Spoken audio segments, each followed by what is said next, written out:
Bonjour à tous. Je me présente, Sofa Dang de l'URSSAF Caisse nationale. Je suis coordonnatrice projet et je suis donc présente aujourd'hui avec l'UNEDIC et nous allons vous présenter les principales évolutions à venir du bonus-malus de l'assurance chômage au 1er mars 2026. Je laisse mes collègues se présenter. Oui, bonjour. Donc, moi, je suis Alamanda Crestani-Bertin, je suis analyste réglementaire. Bonjour à toutes et à tous, Romain Boutin, juriste en droit social à l'UNEDIC. Donc, on va commencer tout de suite la présentation en commençant peut-être par des remerciements pour les comités régionaux d'organiser cet événement. Donc, on va rentrer tout de suite dans le vif du sujet avec quand même, pour commencer, un premier rappel général quand même sur le fonctionnement du dispositif tel qu'il est aujourd'hui, avant d'aller sur les évolutions qui sont attendues pour le 1er mars 2026, et puis de terminer par quelques éléments de compréhension sur la communication d'entreprise, la gestion des organismes entre eux du dispositif.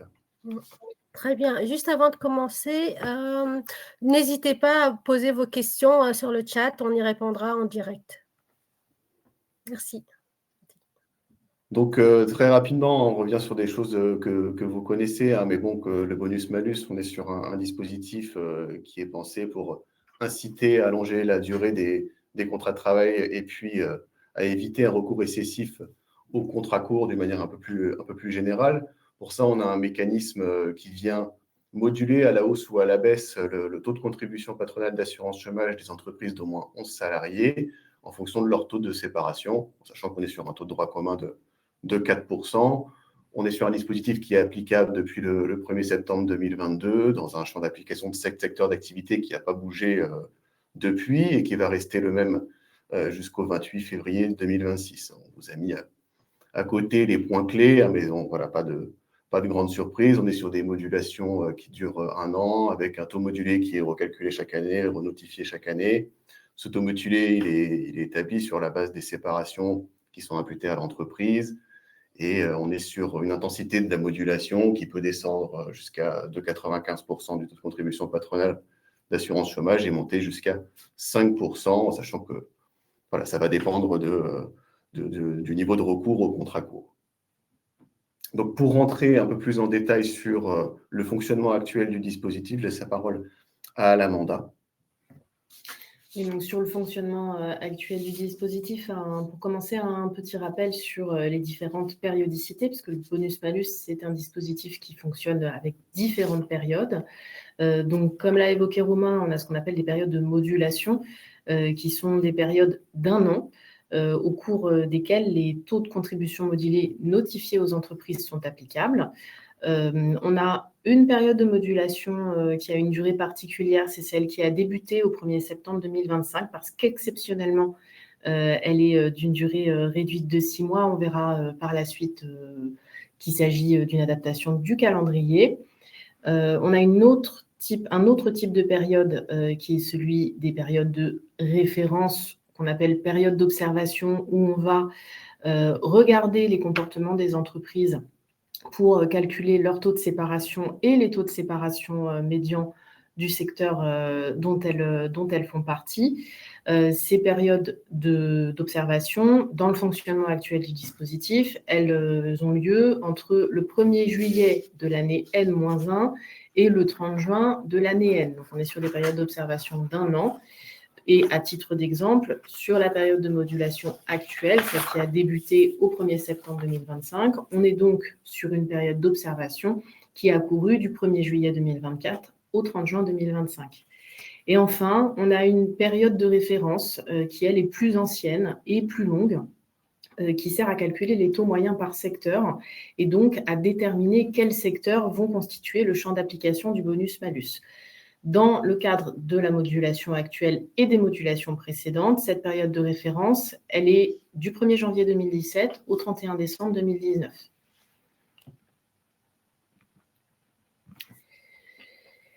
Sur les taux de séparation, donc, qui permettent à la fois qui servent à calculer le taux de contribution modulé, qui servent à déterminer quel secteur entre dans le champ, on a une méthode de calcul qui est la même à chaque fois. Donc, le taux de séparation de l'entreprise, il correspond à un ratio entre le nombre de fins de contrat de travail et de mission d'intérim. Alors, on a des exceptions. Les démissions ne sont pas prises en compte, les contrats d'insertion, l'apprentissage, l'insertion par l'activité économique. Donc, ces fins de contrat de travail-là ne sont pas prises en compte. Mais donc, on prend en compte les fins de contrat de travail et de mission d'intérim qui sont suivies dans les 3 mois d'une inscription à France Travail de l'ancien salarié ou intérimaire, ou qui concernent des personnes déjà inscrites à France Travail. Ce nombre de fins de contrat de travail, on appelle ça un nombre de séparations, qui sont imputées à l'employeur et qui vont être rapportées à l'effectif moyen annuel de l'entreprise, qui est calculé pour toutes les entreprises de la même manière. Et ça va nous donner le taux de séparation. Donc, à titre d'illustration, un taux de séparation de 160% pour une entreprise de 100 salariés signifie qu'on a eu 160 fins de contrat de travail qui ont donné lieu à inscription à France Travail. Donc ça, c'est pour le calcul du taux de séparation de l'entreprise. Ensuite, on a le taux de séparation médian sectoriel qu'on a déjà évoqué un petit peu plus tôt. C'est le taux de référence auquel on va comparer le taux de séparation de l'entreprise pour déterminer si elle va être malucée ou bonusée au niveau de son taux de contribution patronale. C'est la médiane des taux de séparation de l'ensemble des entreprises d'au moins un salarié du secteur dont l'entreprise fait partie, qui sont pondérés par leur masse salariale. Et enfin, on a le taux de séparation moyen sectoriel. Donc celui-ci, il permet de sélectionner les secteurs qui sont concernés par le dispositif. Pour rappel, un secteur entre dans le champ d'application du dispositif à partir du moment où il a un taux de séparation moyen qui dépasse 150%. Donc là, on n'est pas sur une approche médiane, on est vraiment sur une approche moyenne. En l'occurrence, pour la modulation en cours, on est toujours sur la période de référence 2017-2019. Et donc, on fait une moyenne de tous les taux de séparation des entreprises, secteur par secteur.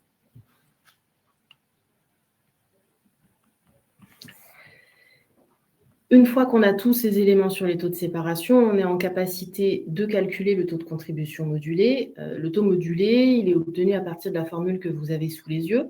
On met en rapport le taux de séparation de l'entreprise avec le taux de séparation médian du secteur.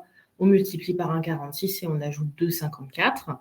Le taux modulé, qu'il soit bonusé ou malucé, il est encadré par un plancher. On ne pourra pas aller en dessous de 2,95% de contribution et un plafond, on ne pourra pas aller au-dessus de 5%. En substance, si l'entreprise a un taux de séparation qui est au-dessus du taux médian, l'entreprise va être malucée. Si elle a un taux de séparation qui est en dessous du taux médian, elle va être bonusée, pour faire simple. Tout ce fonctionnement-là va être quelque peu modifié. Romain, je te repasse la parole pour redonner le contexte actuel autour du bonus-malus. Oui, merci à l'Amanda pour cette présentation donc, des règles de fonctionnement actuelles du dispositif. Donc maintenant, on va vous présenter les évolutions qui interviendront au 1er mars 2026. Donc, on est sur des évolutions qui résultent d'une négociation des partenaires sociaux qui ont repris la main sur la définition des règles d'assurance chômage. Et cette négociation des partenaires sociaux, elle a abouti à un avenant en date du 7 juillet 2025 à la Convention d'assurance chômage du 15 novembre 2024. Alors pour vous resituer un petit peu le contexte, cet avenant il n'est pas encore applicable pour le moment puisqu'il est en cours d'agrément par les services de l'État. Alors c'est une procédure un peu particulière qui concerne les textes d'assurance chômage, mais c'est une procédure normale. Ce qui est important de comprendre là-dessus, c'est que cet agrément-là qui va être délivré par les services du Premier ministre est nécessaire pour rendre applicables les dispositions de l'avenant. Donc, en pratique, ça va être un arrêté d'agrément qui viendra acter que ces nouvelles règles-là vont effectivement entrer en vigueur. Dans l'attente, à l'heure où cette vidéo est tournée, on ne sait pas encore.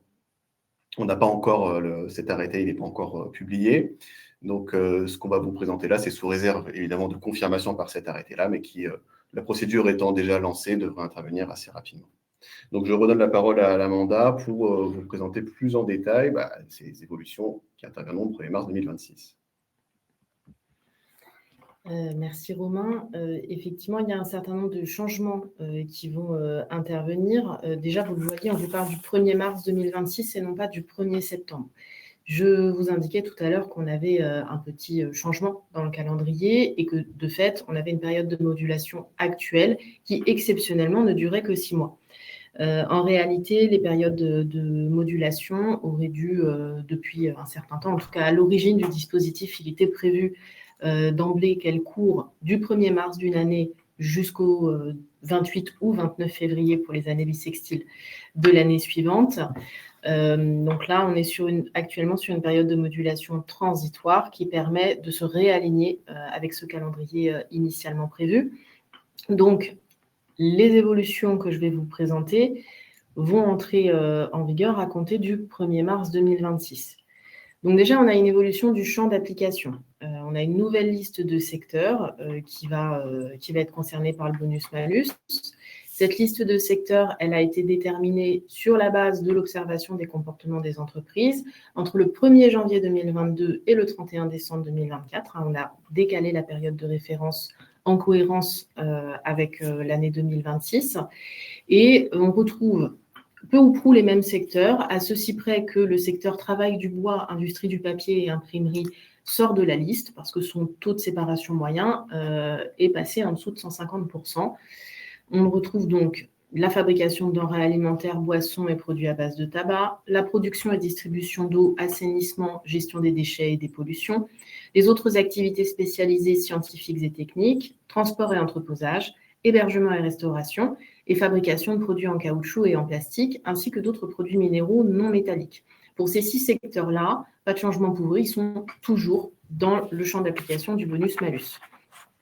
Au niveau des secteurs, on va avoir une nouveauté supplémentaire sur le champ d'application.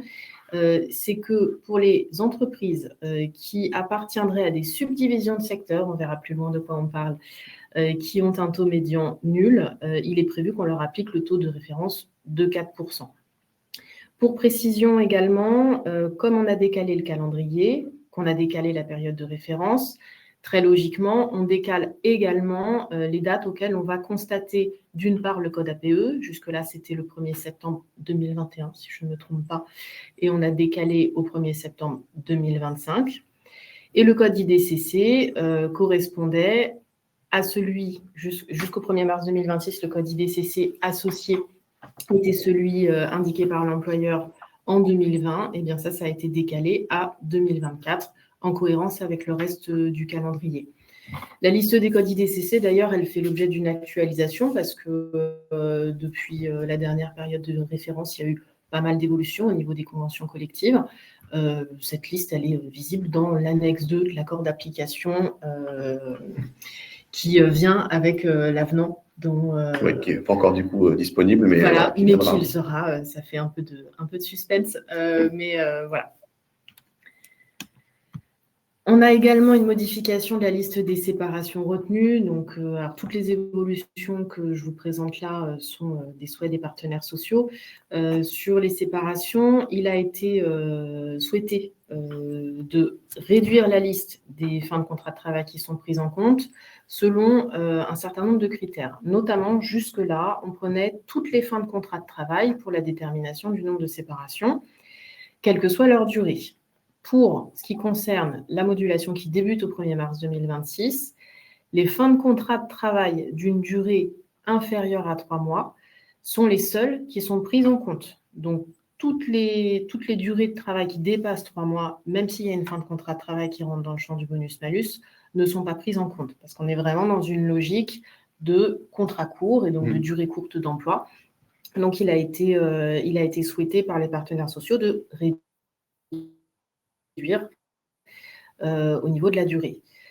On exclut également les CDD et CTT saisonniers et de vendange et les fins de contrat qui résultent d'un licenciement pour faute grave, faute lourde ou pour inaptitude non professionnelle. Sur ces derniers motifs de fin de contrat, il y avait besoin d'une évolution du cadre légal pour qu'elle puisse être intégrés au dispositif de bonus-malus. C'est chose faite avec la loi numéro 2025-989 du 24 octobre 2025 qui a transposé un certain nombre d'accords nationaux interprofessionnels et a permis de modifier le Code du travail en ce sens. Dernier changement et pas des moindres, les partenaires sociaux ont souhaité l'introduction d'une maille de comparaison plus fine. Aujourd'hui, les taux de séparation des entreprises sont comparés aux taux de séparation médian de leur secteur à un niveau plutôt très agrégé puisqu'on est au niveau NAS 38, donc on est sur des secteurs assez englobants. Les partenaires sociaux ont souhaité qu'on puisse comparer à un niveau sectoriel plus fin pour qu'on puisse comparer les taux de séparation des entreprises à des entreprises qui leur ressemblent plus, en tout cas plus fortement. Et donc, pour ce qui concerne la période de modulation qui débute au 1er mars 2026, on va désormais comparer les taux de séparation des entreprises au niveau NAF 272. Donc, on est sur un niveau bien moins agrégé, ce qui va permettre d'être plus fin dans l'analyse. Ça ne change pas la formule de calcul du taux modulé, ça change vraiment le taux auquel on va comparer celui de l'entreprise. Sur les différents secteurs, on a une affectation qui se fait toujours sur la base du code APE, que ce soit au niveau NAS 38 ou au niveau NAF 272, et c'est toujours le code APE qui est constaté au 1er septembre 2025. Et on a une nouvelle annexe qui est créée pour lister les différentes subdivisions de secteurs auxquelles les entreprises sont rattachées dans le cadre de cette nouvelle formule du bonus-malus. Un point à avoir en tête également, c'est que les périodes d'observation au cours desquelles on regarde les séparations imputables aux entreprises sont étalées. Donc, au lieu de regarder sur une seule année, on va désormais regarder sur 3 ans. Romain va pouvoir vous donner une petite synthèse des évolutions principales. Bon, voilà, la synthèse, c'est ce qu'on vient de se dire avec Alamanda, ce que Alamanda vient de vous dire plutôt. Donc là, on vous a fait une représentation sous forme de tableau pour avoir un peu plus les choses en tête. Donc voilà, on revient sur les secteurs actuels qui n'ont pas changé depuis septembre 2022. On va aller jusqu'au 28 février 2026. À compter du 1er mars 2026, 6 secteurs, sortie du travail du bois. Sur les fins de contrat, avant, qui sont prises en compte, on était sur quelque chose d'assez large, avec quelques exceptions qui ont été mentionnées tout à l'heure, les émissions, les contrats de mission, l'apprentissage, la professionnalisation. Donc là, on inclut maintenant une notion de durée sur les contrats, comme ça vous a été présenté, et aussi de nouvelles exclusions qui ont été considérées par les partenaires sociaux comme pas forcément à retenir pour ce calcul. Donc les saisonniers, les fins de contrat de résultant d'une fraude grave, d'une fraude lourde, d'une aptitude non professionnelle, comme ça a été dit. Et au niveau de la maille de comparaison, on est sur un niveau plus fin. Donc là, on vous a donné à titre d'exemple, c'est que là, aujourd'hui, on va comparer, par exemple, dans le secteur hébergement et restauration, toutes les entreprises qui sont dans ce secteur-là.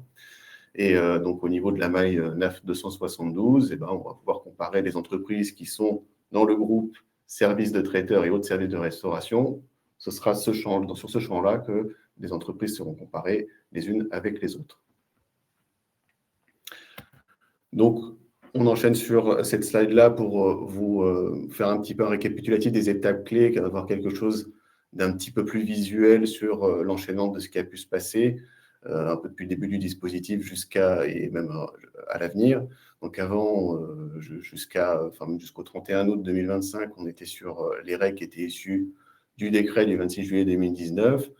À compter du 1er septembre 2025, on est sur une reprise en main de la définition des règles d'assurance chômage par les partenaires sociaux. Donc, on est sur les règles qui sont issues de la convention du 15 novembre 2024. Donc, on voit bien sur cette petite représentation qu'on a notre 4e modulation, celle dans laquelle on est actuellement, qui raccourcit de 6 mois par rapport aux autres. Et vous voyez aussi qu'au moment de la 5e modulation, c'est là où on va commencer le 1er mars 2026. On vous a mis en dessous régime de croisière parce que c'est là qu'on va faire entrer en vigueur toutes les évolutions qui devraient rester comme ça pendant encore un petit moment. Donc voilà pour cette représentation un petit peu visuelle, voilà, à date et un petit peu à l'avenir.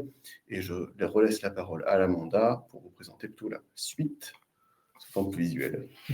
Voilà, donc là, c'est pour vous donner un aperçu visuel de la manière dont les comportements des entreprises sont observés. Comme on l'a vu plus tôt, on a une période de référence pour le calcul des taux moyens qui a été décalée. On est du 1er janvier 2022 au 31 décembre 2024.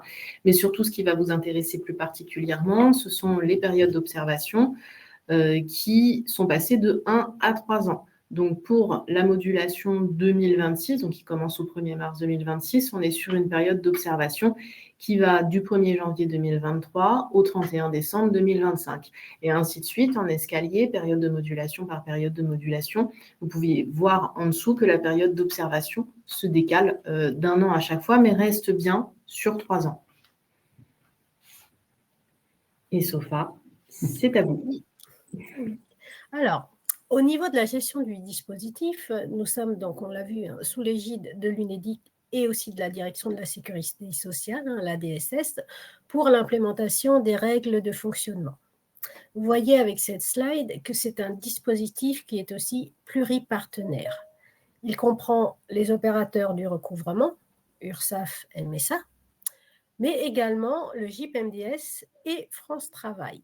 Le GIP-MDS pour le moteur de calcul des taux modulés et la gestion du silo de données, et France Travail pour la liste des séparations, donc le calcul du nombre de séparations. Voilà. Voilà pour terminer sur cette présentation. Merci de votre attention. Rendez-vous sur les stands de votre région. Merci à vous. Merci à toutes et à tous pour votre attention. Merci à Amanda. Merci Romain et merci effectivement à toutes et à tous pour votre attention et à bientôt. À bientôt. Bon rendez-vous. Au revoir. Au revoir.